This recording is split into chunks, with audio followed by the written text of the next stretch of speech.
Olá, terceira fase, EJA, vamos lá, sejam bem-vindos à nossa aula, de Geografia. Essa aula a gente vai dividir ela, eu acho que em 3 fases, sendo a primeira hoje, vamos falar sobre ações antrópicas no meio ambiente, Ações antrópicas, por quê? Quais as consequências disso, Então, vamos trabalhar para entender o que são essas ações do homem, ok? Vamos lá, vou passar os slides aqui para a gente começar a entender direitinho. Primeiro, uma definição, Origem do idioma grego anthropos, significa homens, antropos. Definição é a ação feita pelo ser humano, pelo homem, em geral. Exemplo, plantar ou derrubar uma árvore. Tanto faz ele plantar ou ele derrubar, ele está agindo sobre a natureza, sobre o meio ambiente. Então, isso é uma ação antrópica, O homem está modificando, está agindo sobre o meio ambiente. Aí tem consequências, Bom, desde a constituição das primeiras sociedades e o surgimento das primeiras civilizações, observa-se a existência de uma intensa e nem sempre equilibrada relação entre a sociedade e a natureza. Essa relação diz respeito às formas pelas quais as ações humanas transformam o meio natural e utilizam-se deste para o seu desenvolvimento. Além do mais, diz respeito também à forma pela qual há composições naturais, seres vivos, relevo, clima, recursos naturais, interferem na dinâmica social. Tanto o homem interfere no meio, como o meio também vem e dá a sua resposta, Por esse motivo, é importante entender a complexidade com que se estabelece a interação entre natureza e a ação humana, pois mesmo com a evolução dos diferentes instrumentos tecnológicos e das formas de construção da sociedade, a utilização e transformação dos elementos naturais continuam sendo de fundamental relevância. Originalmente, os primeiros agrupamentos humanos, que eram nômades, mudavam o tempo todo em busca de lugares e melhores lugares para caça e pesca e moradia. Utilizavam-se da natureza como habitat e também para a extração de alimentos. Com o passar do tempo, a constituição da agricultura no período neolítico possibilitou a instalação fixa das primeiras sociedades e, por extensão, o desenvolvimento de diferentes civilizações. Isso foi possível graças à evolução ocorrida das técnicas e dos instrumentos técnicos que permitiram o cultivo e a administração dos elementos naturais. E aí o homem foi trabalhando e modificando. Aí as imagens que a gente tem aí, é de um homem plantando e ao mesmo tempo derrubando as árvores,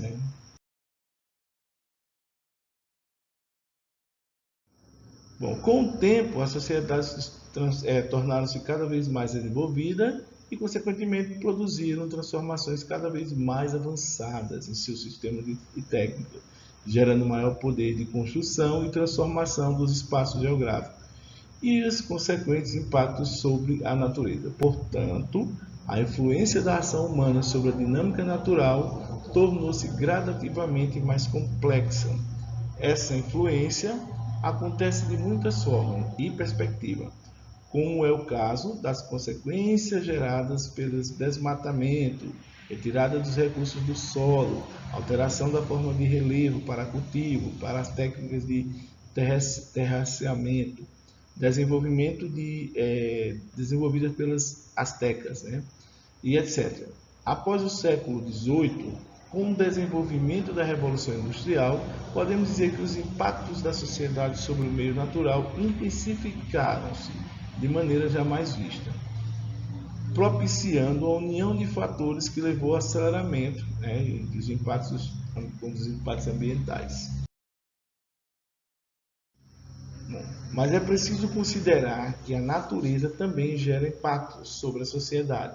Essa perspectiva é de necessária compreensão para que não se considere o espaço natural como um meio estático parado. Não é parado, ela está sempre evoluindo, sempre em mutação, né? Passivo, sem ação. Um exemplo mais evidente disso envolve os desastres naturais, como a passagem de um forte ciclone sobre uma cidade ou de ocorrência de um intenso terremoto.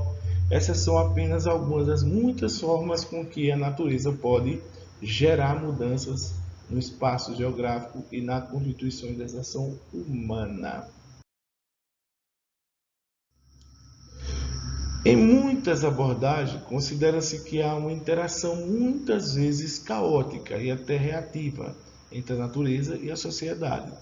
Nesse ponto de vista, entende-se que os impactos gerados sobre a natureza reverberam cedo ou tarde em impactos gerados da natureza sobre a sociedade. É uma resposta, né? As agressões que o homem faz ao meio, ela acaba voltando para ele e atingindo a sociedade. O que ele fala aí é nesse ponto. O homem faz e volta. Aí do lado, ele fala sobre o exemplo, seria o aquecimento global, fruto da poluição e da degradação ambiental. Embora no meio científico essa teoria não seja um consenso, ou seja, não todos aceitam. Tem cientista que não acredita no aquecimento global, muito embora os estudos mostram que o que tem se mostrado é verídico. Aí tem um desenhozinho onde vocês podem perceber o que é o aquecimento global. Os gases poluentes ficam presos, prende os raios solares que entram na atmosfera. Eles entram, né, que é o normal, certo? E não retornam, eles acabam ficando presos, superaquecendo o planeta. Isso é fruto de aqui tem desmatamentos, absorção do CFC, que é usado nos sprays, né? A queima de combustível, a radiação absorvida por gases que são lançados pelas indústrias, né? Então aí a natureza dá resposta, né? Porque o aquecimento global é fruto da destruição do meio ambiente que o homem causa, né?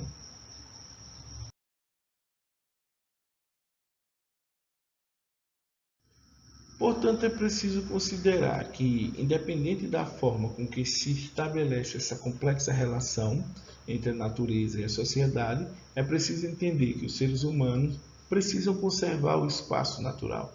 Porque se a gente depende dele, se a gente precisa do meio ambiente para se alimentar, para viver, então o ser humano tem que se conscientizar que só preservando é que ele vai ter como viver dentro desse espaço, dentro do meio, sem tantas agressões que reverberam da própria natureza.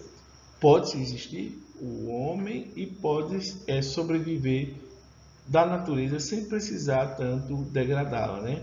Sobretudo, no sentido de garantir a existência dos recursos e dos meios inerentes a ele para a sociedade futura, a evolução das técnicas nesse interim precisa acontecer no sentido de garantir essa dinâmica. Ou seja, todas as técnicas que o homem hoje domina tem que ter uma função específica de não só destruir, mas de garantir, de preservar, né, de deixar a terra mais sem tanta agressão ao meio, né?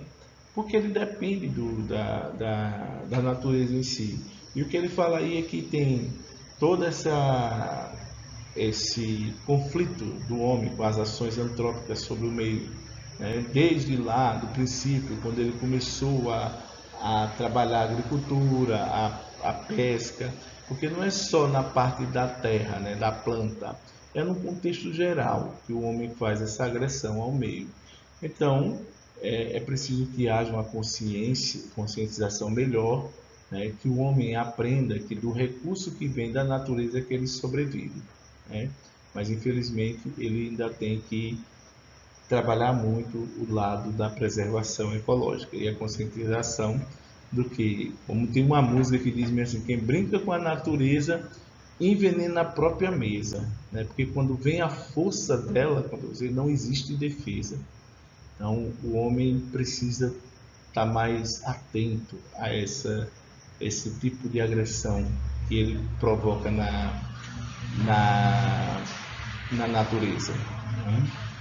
Então, gente, eu fico por aqui. A aula de hoje se resume a isso. Se vocês não procuram, ficam em dúvida em alguma coisa, assiste novamente, vai lá, pesquisa e traz para vocês uma nova visão sobre as ações do homem, tá bom? Até a próxima aula. Tchau, tchau.